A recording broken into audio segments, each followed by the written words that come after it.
This is a Rekonto retelling of the statement of Randolph Carter by H.P. Lovecraft. I repeat to you, gentlemen, that your inquisition is fruitless. Detain me here forever if you will. Confine or execute me if you must have a victim to propitiate the illusion you call justice. But I can say no more than I have said already. Everything that I can remember, I have told with perfect candor. Nothing has been distorted or concealed, and if anything remains vague, it is only because of the dark cloud which has come over my mind, that cloud and the nebulous nature of the horrors which brought it upon me. Again, I say, I do not know what has become of Harley Warren, though I think, almost hope, that he is in peaceful oblivion, if there be anywhere so blessed a thing. It is true that I have for 5 years been his closest friend and a partial sharer of his terrible researches into the unknown. I will not deny, though my memory is uncertain and indistinct, that this witness of yours may have seen us together, as he says, on the Gainesville Pike, walking toward Big Cypress Swamp at 11:30 on that awful night. That we bore electric lanterns, spades, and a curious coil of wire with attached instruments, I will even affirm, for these things all played a part in the single hideous scene which remains burned into my shaken recollection. But of what followed, and of the reason I was found alone and dazed on the edge of the swamp next morning, I must insist that I know nothing save what I have told you over and over again. You say to me that there is nothing in the swamp or near it which could form the setting of that frightful episode. I reply that I know nothing beyond what I saw. Vision or nightmare it may have been. Vision or nightmare I fervently hope it was, yet it is all that my mind retains of what took place in those shocking hours after we left the sight of men. And why Harley Warren did not return, he or his shade, or some nameless thing I cannot describe, alone can tell.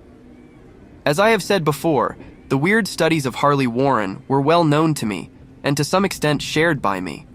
Of his vast collection of strange, rare books on forbidden subjects, I have read all that are written in the languages of which I am master. But these are few as compared with those in languages I cannot understand.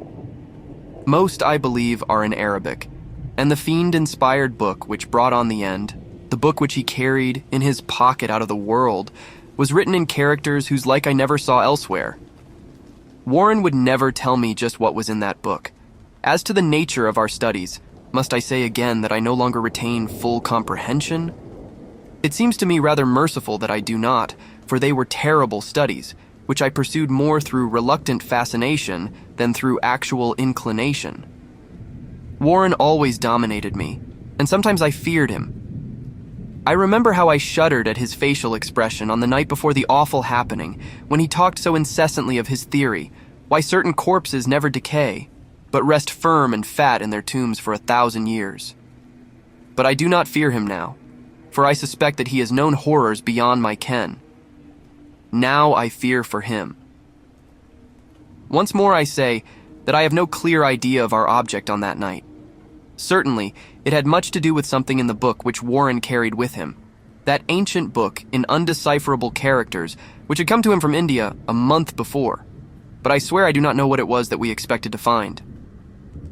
Your witness says he saw us at 11:30 on the Gainesville Pike, headed for Big Cypress Swamp. This is probably true, but I have no distinct memory of it.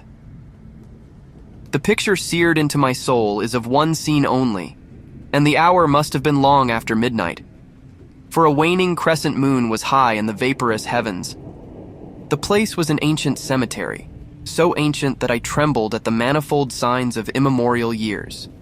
It was in a deep, damp hollow, overgrown with rank grass, moss, and curious creeping weeds, and filled with a vague stench which my idle fancy associated absurdly with rotting stone.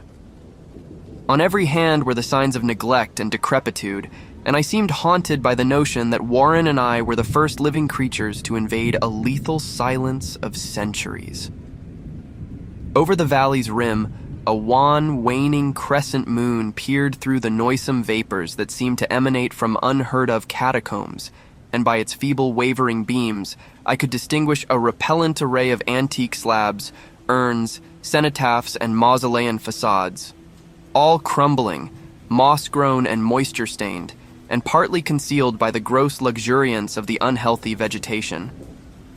My first vivid impression of my own presence in this terrible necropolis concerns the act of pausing with Warren before a certain half-obliterated sepulchre and of throwing down some burdens which we seemed to have been carrying. I now observed that I had with me an electric lantern and 2 spades, whilst my companion was supplied with a similar lantern and a portable telephone outfit. No word was uttered, for the spot and the task seemed known to us, and without delay we seized our spades and commenced to clear away the grass, weeds, and drifted earth from the flat, archaic mortuary.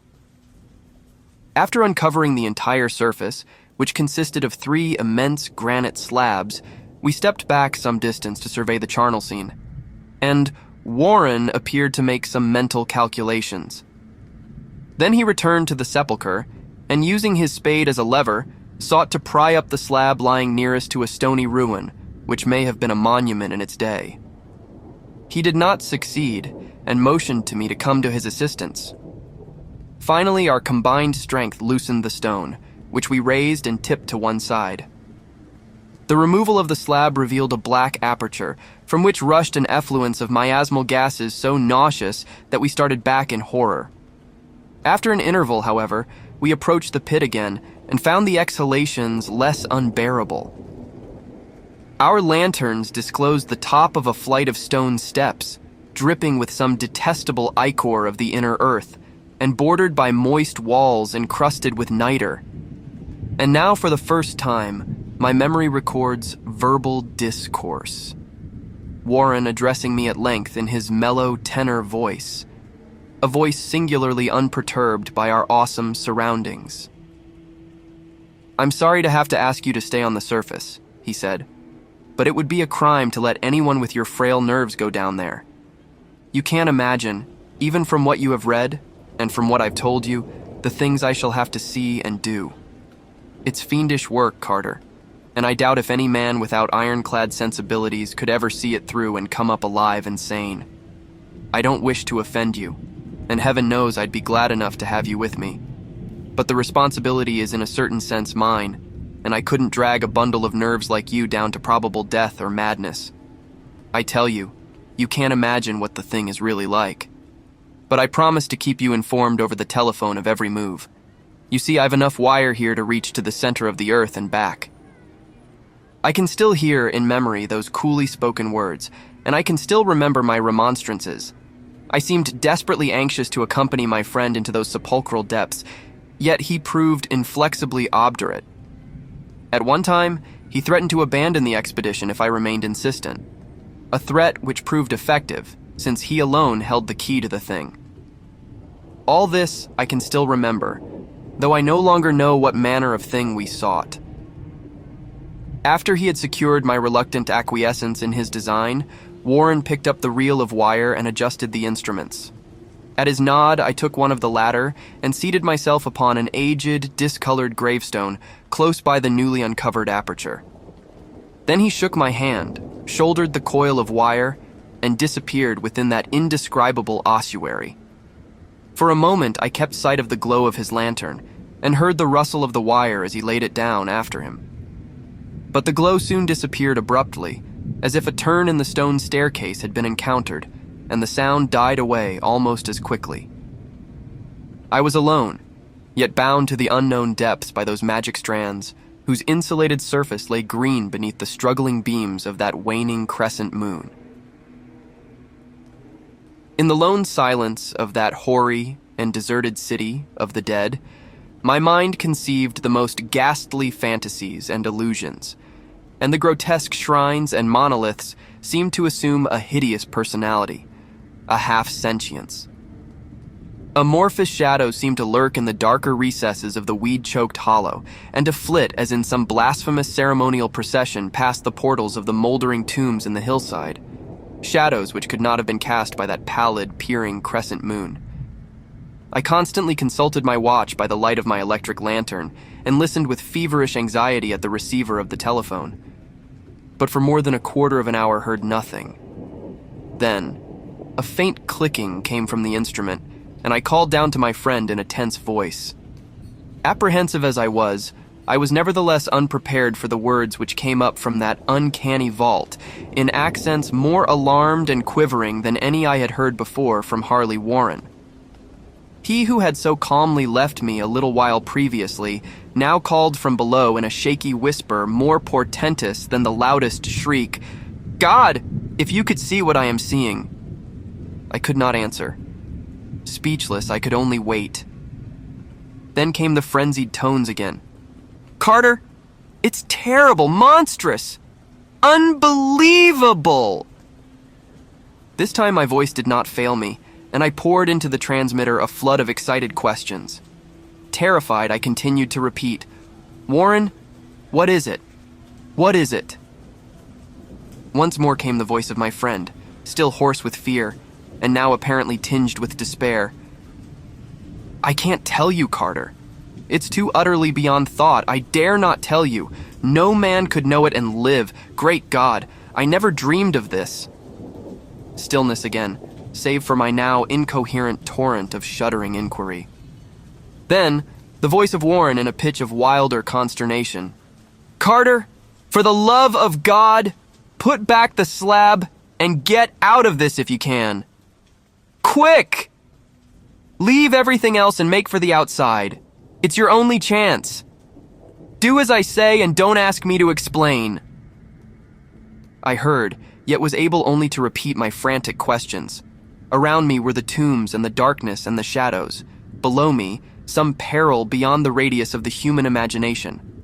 But my friend was in greater danger than I, and through my fear, I felt a vague resentment that he should deem me capable of deserting him under such circumstances. More clicking, and after a pause, a piteous cry from Warren. "Beat it! For God's sake, put back the slab and beat it, Carter!" Something in the boyish slang of my evidently stricken companion unleashed my faculties. I formed and shouted a resolution. "Warren, brace up! I'm coming down!" But at this offer, the tone of my auditor changed to a scream of utter despair. "Don't! You can't understand! It's too late, and my own fault. Put back the slab and run. There's nothing else you or anyone can do now." The tone changed again, this time acquiring a softer quality, as of hopeless resignation. Yet it remained tense through anxiety for me. "Quick, before it's too late." I tried not to heed him, tried to break through the paralysis which held me, and to fulfill my vow to rush down to his aid. But his next whisper found me still held inert in the chains of stark horror. "Carter, hurry! It's no use. You must go. Better one than two. The slab—" A pause, more clicking, then the faint voice of Warren. "Nearly over now, don't make it harder. Cover up those damned steps and run for your life. You're losing time. So long, Carter. Won't see you again." Here, Warren's whisper swelled into a cry that gradually rose to a shriek fraught with all the horror of the ages. "Curse these hellish things, legions. My God! Beat it! Beat it! Beat it!" After that was silence. I know not how many interminable aeons I sat stupefied, whispering, muttering, calling, screaming into that telephone. Over and over again through those aeons I whispered and muttered, called, shouted, and screamed, "Warren! Warren! Answer me! Are you there?" And then there came to me the crowning horror of all, the unbelievable, unthinkable, almost unmentionable thing. I have said that aeons seemed to elapse after Warren shrieked forth his last despairing warning, and that only my own cries now broke the hideous silence. But after a while there was a further clicking in the receiver, and I strained my ears to listen. Again I called down, "Warren, are you there?" And in answer heard the thing which has brought this cloud over my mind. I do not try, gentlemen, to account for that thing, that voice, nor can I venture to describe it in detail, since the first words took away my consciousness and created a mental blank, which reaches to the time of my awakening in the hospital. Shall I say that the voice was deep, hollow, gelatinous, remote, unearthly, inhuman, disembodied? What shall I say? It was the end of my experience, and is the end of my story. I heard it, and knew no more. Heard it as I sat petrified in that unknown cemetery in the hollow, amidst the crumbling stones and the falling tombs, the rank vegetation and the miasmal vapors. Heard it well up from the innermost depths of that damnable open sepulchre, as I watched amorphous, necrophagous shadows dance beneath an accursed waning moon. And this is what it said. You fool. Warren is dead.